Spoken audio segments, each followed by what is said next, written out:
everybody. Josh Davenport back again with another talktastic time-lapse video showing you a little bit of the process behind the making of RGBros comics. This one is the Iceman Cometh, featuring everybody's and X-Man. Can't say everybody's favorite. I'm sure somebody's favorite is Iceman. He was never mind. I thought he was pretty cool. You know, I wouldn't turn down those powers, but not my favorite. I was always a Wolverine or Gambit guy. I'm sure I'm really breaking the mold with those opinions. Maybe Gambit. I could pretty confidently say I'm probably the only person who thinks Wolverine's a cool X-Man. Not to toot my own horn, but yeah, got that locked down. So, I don't know why. I was having trouble making Iceman's face there look, it's kind of generic. Generifying it. Still can't tell if that torso is maybe a little too long. We get into our protagonist here. I'm not sure what this pause is. I guess it was me deciding, how exactly am I going to make this person point? To where it doesn't look like he's pointing right up Iceman's butt, which he probably does. It's unintentional, but I'll take it. If you're looking at that and you're like, hey, he's pointing at Iceman's butt, then I meant to do that, and that's something I meant to do the entire time. And this little old lady here. A lot of weird stuff going on with the X-Men in comics these days, from what I hear. I haven't been able to read comics in a while because I can't really afford to these days. I used to have a pull list where I would go every Wednesday and get, like $30, $40 worth of comics. I couldn't afford it then, but I still did it. Now I just can't afford it, and I don't do it. But I like to keep in step with some of the stuff that's going on in comics. The fact that the X-Men are kind of being pushed out. Whether you think that has to do with movie deals or not, probably, to be honest, which kind of sucks. Really hoping that new Wolverine movie will be good. Gotta say, was not a fan of the first one really at all. It has some weird cheesy parts in it that I guess are kind of alright, but other than that, the second one is just okay. It's really pretty much alright up until you get to the end where they, spoiler alert for Wolverine 2, the Wolverine. But at the end, they make him fight a Silver Samurai, which is some weird giant adamantium robot, instead of just having him have a kick-ass fight with like the actual Silver Samurai from the comics, which I think would have gone over much better than what they did. So hopefully they're not going to make, something wacky like that happen with this new movie. Kind of interested to see, they're taking it off Old Man Logan, and how they're going to do that without, getting into a lot of the stuff that the Old Man Logan comic actually gets to do. It's just using a ton of other characters from Marvel Comics. But getting back to this comic, as you can see, the royal we, have used 3 separate perspectives here, and I am by no means a king of perspective. So this was killing me. And of course, I put the little lines in for his hand motion there in the sketch, the pencil sketch. I don't think I actually got those in the final comic. I did enjoy drawing this little lady. The funniest thing is, you'd think I'd enjoy drawing Iceman the most, but I like this little lady the most in drawing this comic. That was pretty fun. Old Iceman. I'm sure there's other jokes you could make about X-Men's powers. I'm sure a lot of other people have already made them. I get to thinking about weird stuff like that sometimes. Like, you think any of the X-Men have like sleeping problems? You think any of them take Ambien? It doesn't matter how, good of a handle you got on something. If you're taking Ambien, people get up and they cook whole meals and eat them without waking up on that stuff. You got to imagine, if Cyclops is taking some of that, he's blowing a few walls away while he's snoozing. Someone who made a better joke about that would go into more detail or something. I'm spitballing here. Could show up in a comic in the future. Probably won't now that I mentioned it here. But it might. In hindsight, I almost wonder if I should have done the ink lines on Iceman just like in a darker blue. I think about experimenting with that sometimes. I should do it, for certain things. Iceman would have been a good opportunity to try that, and I didn't do it. There we go. Can't tell you how much fun it is to draw all those little spikes. That's my way of saying it's not fun. Doing a little pant leg. I was really happy with the way these perspectives turns out. Not extremely happy with the way the backgrounds in this turned out. I think the buildings came off a little weak, but you do what you can, and I'm still happy with it overall. There aren't many comics I put out that I'm not happy with because I love myself dearly. No, that's not true.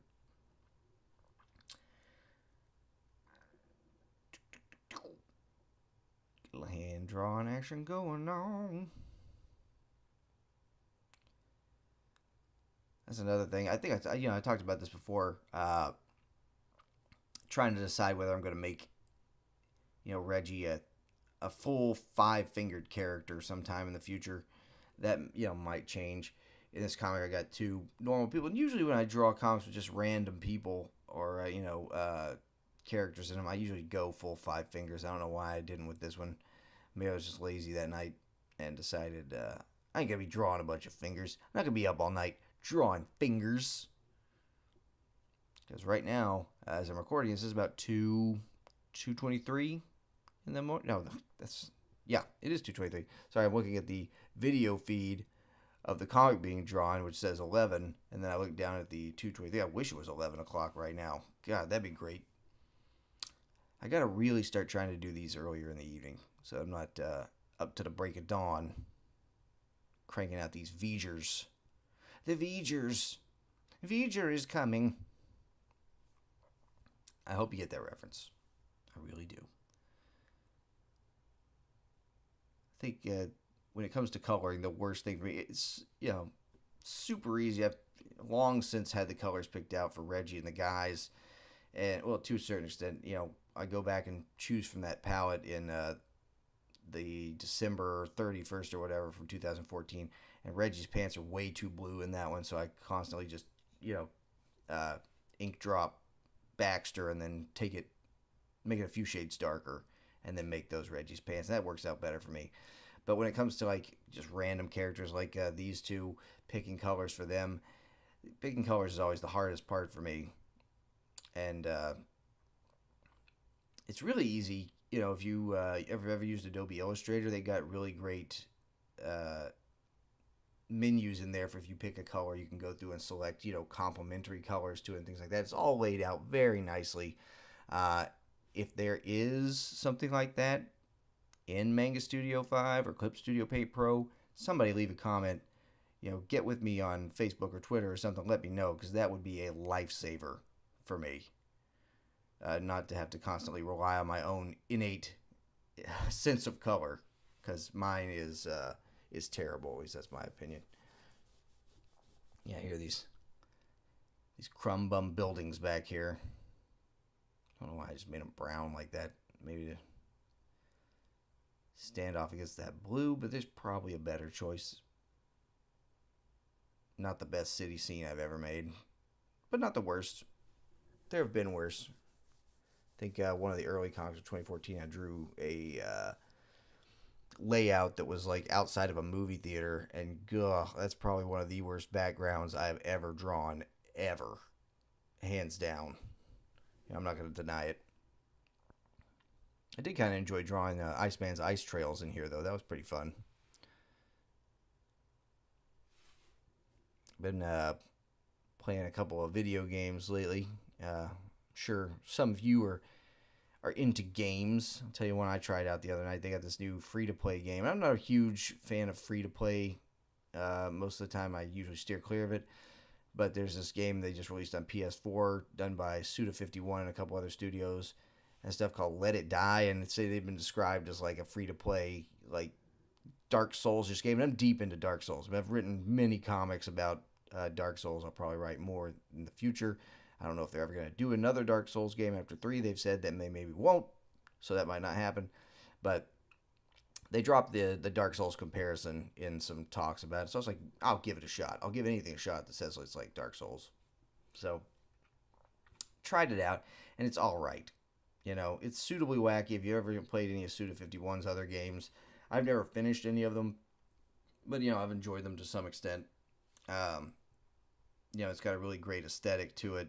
The start screen is very nice. And I say that as someone at work, you know, doing a lot of UI design and things like that at my job. Not that I'm the best in the world at it, definitely not, but I can appreciate one that I think is very cool, and I like the UI aesthetic in Let It Die. The actual use of menus and things, man, there are 1,000 menus in that freaking game. I'm telling you. And one of the crazy things, other people have commented on this before, I'm not the first person, but they're like, you know, most menus, if you're playing on a PlayStation 4, you can back out of it with the circle button. Makes sense. It's like your cancel button is where, you know, where the button should be. And most of the menus in that game are the same. And then you get to one menu and all of a sudden it's the square button. You're just like, what? Who in the hell thought this was a good idea? It almost seems like whoever was doing it was intentionally trolling you, which is entirely possible. You never know. But that was my big complaint. I played a little bit of it the first night, and I was like, you know, this is all right. It's a free game. You know, it's suitable. I'll probably play some more. And then I played some just last night, and I got, you know, pretty far. You know, made it to a couple levels of the tower in the game. You're scaling this giant tower, and you go up level by level, kind of knocking it out. And then I got in the elevator to go back to the lobby, which is where you drop off all your goods. You know, it's like in Dark Souls, you have, in this game, you collect coins and stuff like that. And if you die, I think you lose them all. I haven't really died fully, but I think the way it works is you lose all of it if you die and you don't, you know, get resurrected. You can get resurrected using these coins, and, you know, there's a limited amount of them, and they'll eventually run out. But you go down to the lobby, and then you drop all your coins and experience points off and use them to level up, yada, yada, yada. So I get in the elevator to go back down to the main floor, and it costs you money from the game to get in the elevator to go back down, which is, you know, typical free-to-play BS. But got in the elevator, I'm like, gonna go down, drop all this stuff off, and then the game just cuts out and is like, we're doing scheduled maintenance, and didn't really do a great job of saying, hey, we're gonna pull the rug out from under you here in a few minutes. So that kind of pissed me off. I don't know if I'm going to go back to it now. It was, you know, interesting to play for a minute. The lock-on system was kind of half-assed, and, you know, maybe I wasn't using blocking good enough, but I doubt it because I've, you know, Platinum, Dark Souls, you know, a lot of those, not Dark Souls 2, I didn't do that one, but the other, you know, 1 and 3, played all the way through Demon Souls, never had a problem, get in there, and it's like you're blocking and moving around. The stamina is not really well laid out. I mean, it's because it's a cool mechanic where it shows your heart beating faster, but you don't have an actual meter to show you when it's actually running out, which is kind of a pain in the butt. So, yeah, they did that, and they're just like, oh, well, game over. And so I don't know if all that stuff got erased or not, so I don't know if I'll go back to it. But, oh, yeah, filling in the old weird balloons again, using the weird curves for the exclamations. Used to do just like spiky things, and this never looked as good. I'm really glad I changed that up. A go-to game that I would play a lot, Whoa Dave. Should try it. I don't have enough time to explain a lot about it right now, but just give it a shot. If you like, so, you know, really simplistic, old school style stuff, you'll probably really like it.